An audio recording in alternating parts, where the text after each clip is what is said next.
Hello students, today we are going to do the poem The Sea and the Skylark. This is written by G.M. Hopkins, whose life span is from 1844 to 1889. The title is Sea and Skylark. So, skylark is a bird and it is a common Eurasian and North African lark of farmland and open country, noted for its prolonged song given in hovering flight.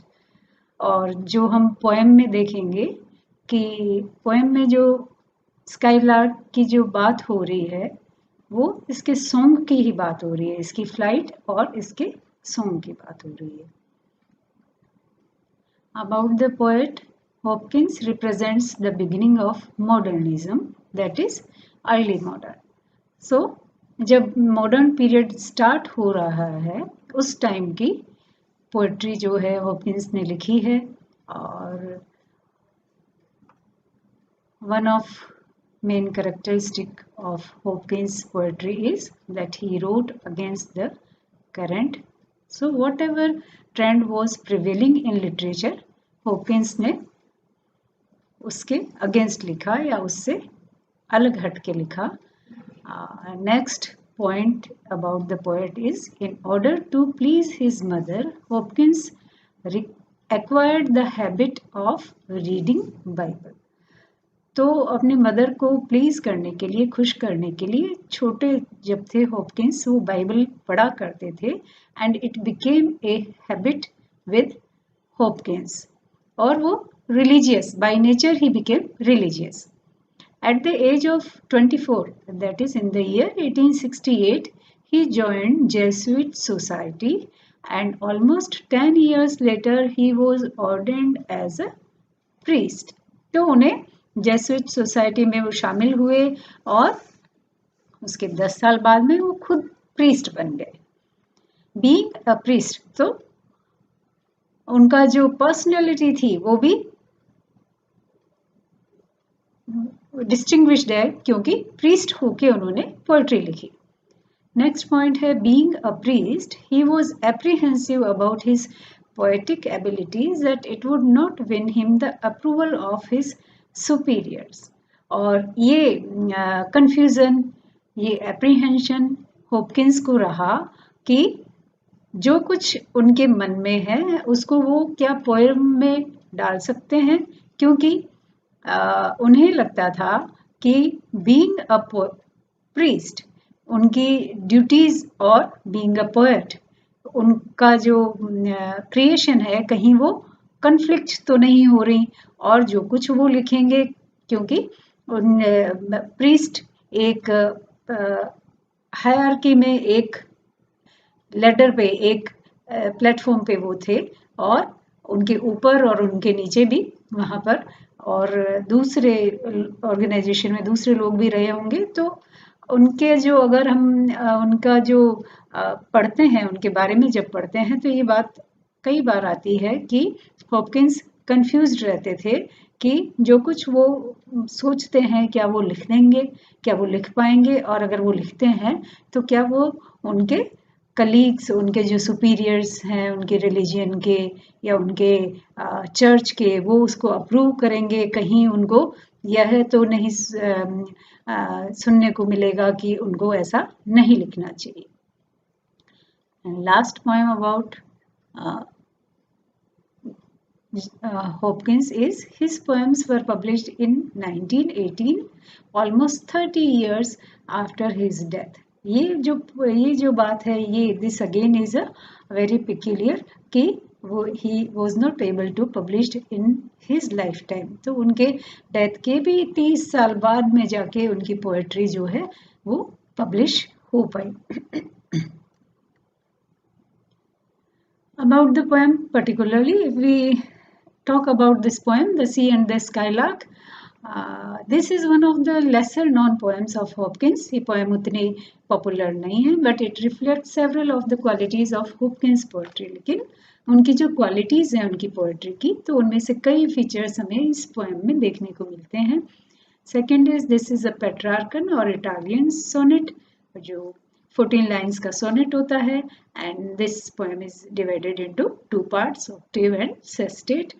And third point is Hopkins considers the downfall of humanity as self-inflicted or man-made. तो ये पूरी जब हम poem पढ़ते हैं तो हमें clear होता है हॉपकिंस की व्यूज क्या थे. तो जिस समय में हॉपकिंस ने लिखा है उस समय इंडस्ट्रियलाइजेशन हैड टेकन प्लेस और सोसाइटी जो है उसमें काफ़ी चेंजेस वर सीन.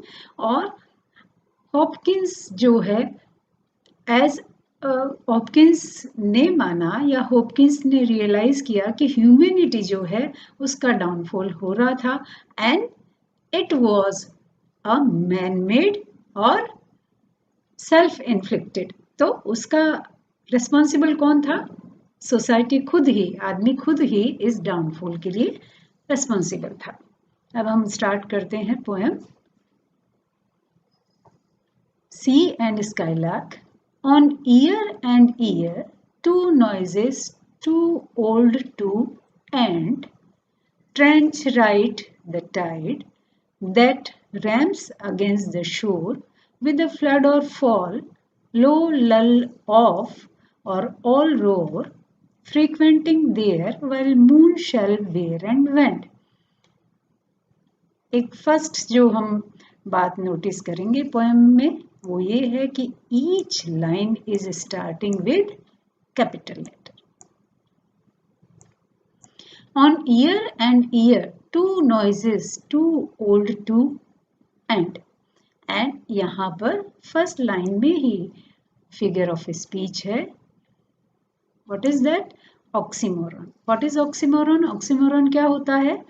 जब टू कॉन्ट्राडिक्टरी वर्ड्स को यूज किया गया हो किसी बात को कन्वे करने के लिए. फॉर एग्जाम्पल यहाँ पे क्या कहा है पोएट ने? Too old to end. And किस चीज का होता है? जो चीज जो कि क्या हो चुकी होती है? ओल्ड हो चुकी है. लेकिन पोएट हॉपकिंस क्या कह रहा है? On ear and ear, two noises too old to end. ये दोनों साउंड्स जो हैं किस किस की साउंड्स? सी की एंड स्काईलार्क की इतनी ओल्ड हो गई हैं कि they are not ending. Trench right the tide that rams against the shore. What is trench? Trench खाई होती है. Right the tide that rams against the shore. और what is tide? Wave, sea wave. तो sea wave आके क्या कर रही है? Ramp. Ramp is dash. Dash is hitting. The water is, the waves are hitting the shore with a flood or fall, low lull off or all roar. Flood, fair, le. So the sounds are repeating. The words are starting with same sound. So यहाँ पर alliteration है. With a flood of a fall, low lull off or all roar. So जो sea waves हैं उनकी अलग अलग sounds जो हैं वो poet is describing about that. कि जो साउंड है कभी फ्लड की तरह होती है, sometime it's like fall, sometimes low lull, like lull is low, soothing, calm, or all roar, or sometimes the waves of the sea are like thunderous. They are indicate as if they make sound as if it is thunder. तो ये जो waves हैं, what are they doing? Frequenting there. Frequenting, they are coming again and again. While moon shall wear and wend. जबकि moon क्या होगा? Wear. Where it will become old, and wend is it will go away. And wear and when. Again here it is consonants. What is consonants? When the two words start with the same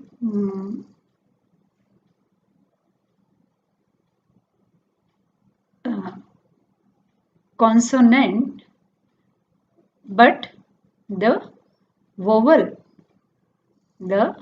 sound in between the words differs slightly. Where, went. So like this. तो first जो 4 lines हैं उनमें Hopkins ने क्या किया है? He has described about the sound of C. कि किस तरह से ये फर्स्ट लाइन में उन्होंने कहा है कि 2 साउंड्स हैं. एक तो जो टाइटल में हमें क्लियर है C एंड स्काईलार्क. तो C की जो साउंड है उसको हॉपकिंस ने फर्स्ट 4 लाइन्स में डिस्क्राइब किया है. Now we'll move to the next 4 lines. Left hand off land, I hear the lark ascend. His rash, fresh, rewinded, new-skinned score in crisps of curl of wild winch whirl and pour and pelt music till none is to spill nor spent. Left hand. So right में C है. So Hopkins is standing on the seashore. तो right में उनके C है and on the left there is a skylark which is taking a flight to the sky. That skylark is ascending, going upwards. His rash fresh, rewinded, new-skinned score. Score is song. Rash fresh, carefree, without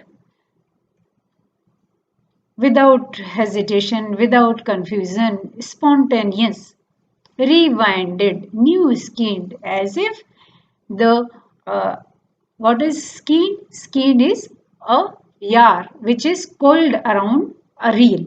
So it is that song is getting unfurled and coming down in crisps of curl of wild winch whirl and pour and pelt music till none is to spill nor spend.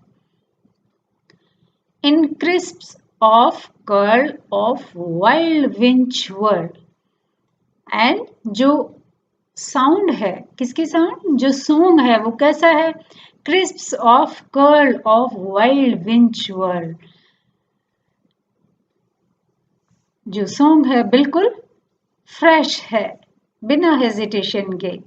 और बिना hesitation के जो lark है it is getting up in the sky. और वो नीचे क्या कर रहा है? अपने सॉन्ग जो है एक तरह से नीचे डाल रहा है. और जब हम इन 2 लाइंस को पढ़ते हैं या इस स्टेंजा को पढ़ते हैं तो हमें ये भी लगता है it is going upwards like a kite. पतंग की जैसे जो है लार्क इज असेंडिंग और वो एक यान से बंधा है. और इन कर्ल वर्ल, जैसे कि एक काइट जो है अपनी बिना बिंदास होके ऊपर उड़ती है, उस तरह से ये लार्क जो है ऊपर जा रहा है. And pour and pelt music and while ascending the bird is pouring something down. नीचे कुछ दे रहा है. What is it giving us और what is it pouring? Pour and pelt music. Now हमने जब पोएट के बारे में पढ़ा तो ये पोएट कौन से पोएट है? Of which he belongs to which is early modern. So और मॉडर्न पोएट्री की क्या one of the characteristics is use of unusual language. जैसे कि we can notice that pour and pelt. These two words are used to describe or are related here to music. But actually हम वास्तव में अपने life में हम rarely music के साथ पोर और पेल्ट जो वर्ड्स हैं हम यूज नहीं करते. पोर का मतलब है जैसे कोई लिक्विड को गिराना और पेल्ट का मतलब है छोटे छोटे कंकर जो स्टोन होते हैं उसको नीचे गिराना. But we don't associate these two words with music because music तो जनरली हम म्यूजिक के साथ तो क्या कौन सा फील आता है, शांति का, पीस का आता है. लेकिन यहाँ पे अनयूजुअल लैंग्वेज यूज की है. So this is a characteristic of modern poetry. So in crisps of curl of wild winch whirl, alliteration here. All these three words are starting with the same sound. And pour and pelt music. Pour and pelt is consonant. This is consonants. Consonants. The words starting with starting with consonants but having a vowel sound which differs slightly. Pour and pelt. Till none is to spill nor spend. And again spill and spend is consonants or E key sound or A key sound, spill nor spend. And what is the poet conveying? He is conveying कि music जो है, जो song है skylark का, वो चलता रहता है. कब तक चलता रहता है? Till none is to spill nor spend. Again we can notice that ये दोनों वर्ड्स जो हैं वो जनरली म्यूजिक के साथ रिलेट नहीं होते हैं. Generally we use these words. Spending मतलब स्पेंडिंग तो generally we use with money को हम स्पेंड करते हैं, सॉन्ग्स को स्पेंड नहीं करते. और स्पिल भी वही अगेन समथिंग लिक्विड. तो और यहाँ पे क्या कह रहा है poet again? Till none is to spill nor spend. तो वो स्काईलार्क जो है वो क्या कर रहा है? It is down boring songs. Till none is to spill nor spend. The sea is not tired, the waves are dashing or the waves are coming calmly on the shore. And here the lark is singing songs without getting tired. So these two characteristics are similar in the sea and the skylark. So this was the second stanza. So and now we come to the second part of the poem, and this is sestet. Sestet is the 6 lines of the sonnet, concluding lines. और इसमें क्या कह रहा है poet? How these two, what is the word to describes the sea and skylark. How these two shame this shallow and frail town. ये जो दोनों things हैं या दोनों सी एंड जो स्काईलार्क, नेचर की जो हमारे पास गिफ्ट्स हैं नेचर के, वो क्या कर रहे हैं? Shame this shallow and frail town. Town जो कि नेचर ने नहीं बनाया. टाउन किसने बनाया? मैन मेड है. और ये दोनों चीजें जो कि नेचर ने दी हैं, ये दोनों चीजें इनके सामने town is shown as shallow. What is shallow? Shallow which doesn't have depth. Chichla. And chichla is not considered of sublime, not considered as sublime. हम आदमी भी उसी को अच्छा मानते हैं जो कि समझ सके, जो कि एक्सपीरियंस्ड हो. शैलो वर्ड जो है गुड सेंस में हम यूज नहीं करते। एंड फ्रेल इज कमजोर। तो अभी तक तो पोएट ने सी एंड स्काईलार्क को क्या किया, प्रेज किया, लेकिन अब जो हम स्टेंजा में आए हैं इसमें वो टाउन को कैसे बता रहा है, कमजोर एंड छिछला एंड शेमफुल। क्योंकि ये मैनमेड है और ये इन दोनों के कंपैरिजन में this is not considered good enough. Hovering right out our sordid, turbid time, being pure, we life's pride and care for crown, have lost that cheer and charm of earth's past prime. Our make and making break are breaking down to man's last dust, drained fast towards man's first slime. How these two shame this shallow and frail town? How ring right out our sordid turbid time? और हमारा town जो है वो कि कैसा बताया है poet ने, not good enough in comparison to these two things. Hovering right out our sordid turbid time, और टाइम के साथ sordid is again, sordid is dirty and turbid again is muddy. तो ये दोनों चीजें, दोनों वर्ड्स जो हैं अगेन मीन मडी, तो टाइम के साथ ये आदमी जो है उसकी जो मीन जो क्वालिटीज हैं these are getting exposed. Being pure, we कौन है, human. Being pure we life's pride and cared for crown. तो हम क्या थे, गॉड ने हमें बनाया, कैसा बनाया, प्योर. तो हम प्योर थे, वी हम लोग ह्यूमन जो है, life's pride. So God made us as the supreme creation.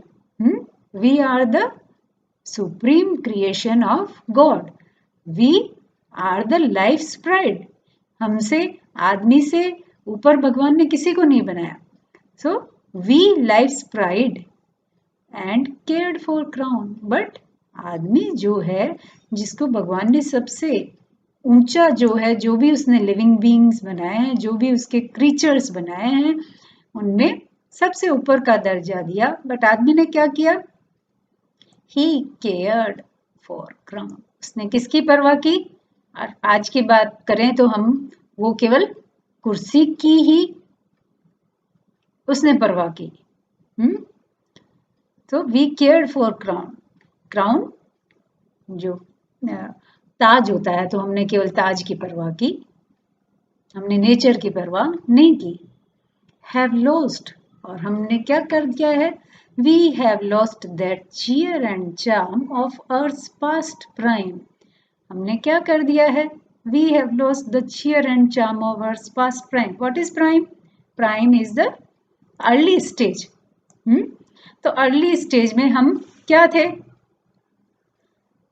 और अब हम उस चार्म को, उस चीयर को, उस हैप्पीनेस को वी हैव लॉस्ट. तो जब अर्थ पे जब मैन आया था, तो उस टाइम मैन के पास जो हैप्पीनेस थी, that happiness is gone now. Our make and making break are breaking. Our make and making break are breaking down to man's last dust. तो यहाँ तो Hopkins is talking about the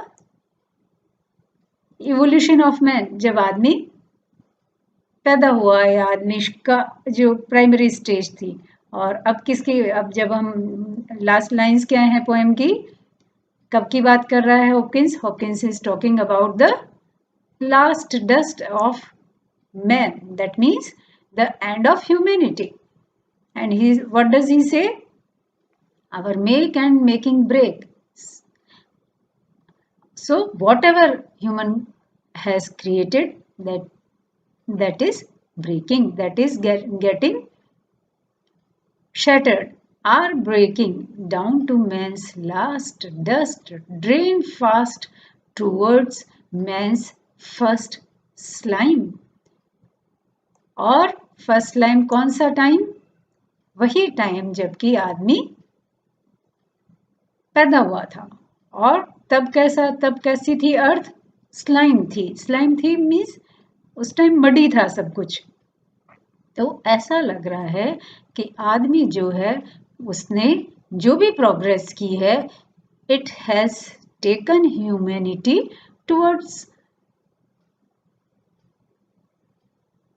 the point where it all started. So if we want to say, we can say that Hopkins wants to convey that this progress or this development is not development or progress in real sense, because आदमी इस race में वहीं पहुंच गया है जहां से उसने स्टार्ट किया था। सो हॉपकिंस के जो व्यूज हैं ह्यूमैनिटी के बारे में, इस मैन की जो ये प्रोग्रेस है उसके बारे में, वो यहाँ पे इन लास्ट की 3 लाइन से हमें क्लियर है। और इस प्रोग्रेस को Hopkins doesn't consider progress at all. So like this we come to the end of this poem, and if we analyze this poem, the first point we can say is the rhyme scheme of the poem is ABBA, ABBA, CDC, DCD. So this is a poem of 14 lines. This is sonnet is divided into 2 parts, octave and sestet. The octave has positivity, eternity. जब हम बात करते हैं सी की and scalar की, तो the 2 things which Hopkins stresses is positivity and eternity, whereas the second part seems dark and destructive, where Hopkins is talking about humanity or the creation of man. There it seems that that part of the poem is dark and destructive. The first represents nature. So the first part represents the sea and the sky lark are the gifts nature has given to us, and the second part describes about earth inhabited by men, जिस पे आदमी रह रहा है. Every line of the poem is starting with a capital letter, and this is unusual. This is a modern characteristics. Modern poetry's characteristic. Then there is use of archaic words. Which are the archaic words? Like there are words like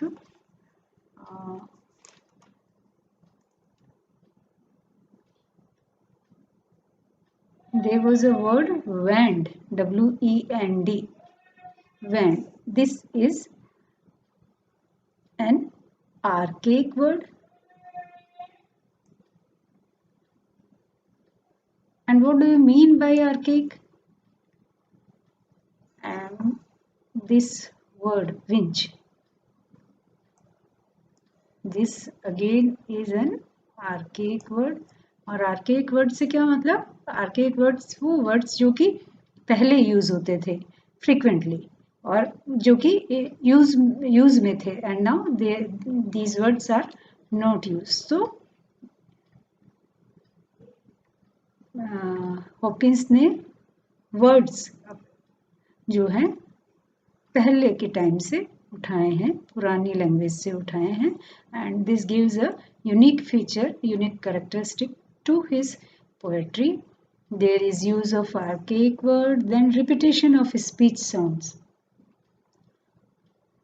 In fact, बहुत again and again in the same line, full of repetition of speech sounds is there in this poem. Alliteration, consonance, assonance. What is alliteration? Alliteration, when words start with the same sound. What is consonance? When words start with consonant, but in between the word there is stressed vowel sound, but slightly varied. थोड़ा सा variation होता है. For example where and went, so a and air, so यहाँ पर थोड़ा सा slight difference होता है pronunciation में. This is consonant. And what is assonance? Assonance is when the vowel sound is same, the words are different. For example, child and silence. So the words start with ch sound and s sound, but जो अंदर vowel की sound है I, child, silence, so वो same होती है, तो it's assonance. Then the poem shows unusual language characteristic of modern poetry. इसके बारे में हम बोल चुके हैं. और in conclusion we can say कि Hopkins, what does Hopkins convey here?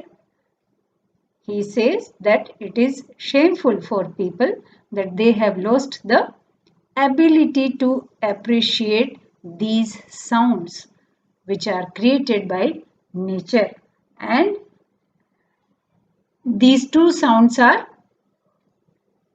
depicting timelessness. Break and breaking जो आदमी ने बनाया है, जो आदमी ने क्रिएट किया है, उसके साथ तो कौन से वर्ड्स एसोसिएट किए हैं हॉपकिंस ने? Break and breaking. वो तो खत्म हो रहे हैं, वो तो that is whatever man has made is going to shatter, that is वो तो ब्रेक हो रहे हैं. लेकिन जो गॉड ने बनाए हैं, जो नेचर ने दिए हैं हमें, वो क्या है? इटर्नल है. ये सी जो है, सी की वेव्स जो हैं उनकी साउंड इटर्नल है, स्काईलार्क का सॉन्ग जो है वो इटर्नल है. तो एक तरह से वी कैन से कि they are the things of timelessness और परमानेंस. और मैन मेड जो चीजें हैं वो कैसी हैं? ट्रांजिएंट. ट्रांजिएंट वो चीजें जो कि शॉर्ट लिव्ड हैं और insignificant भी हैं. Hopkins doesn't consider them significant. Significant कौन सी चीजें हैं? Which nature has created for human being. So in this way, in a way, Hopkins is conveying a message to the humanity that we should appreciate nature and find peace there. So in this way we conclude this poem. Thank you.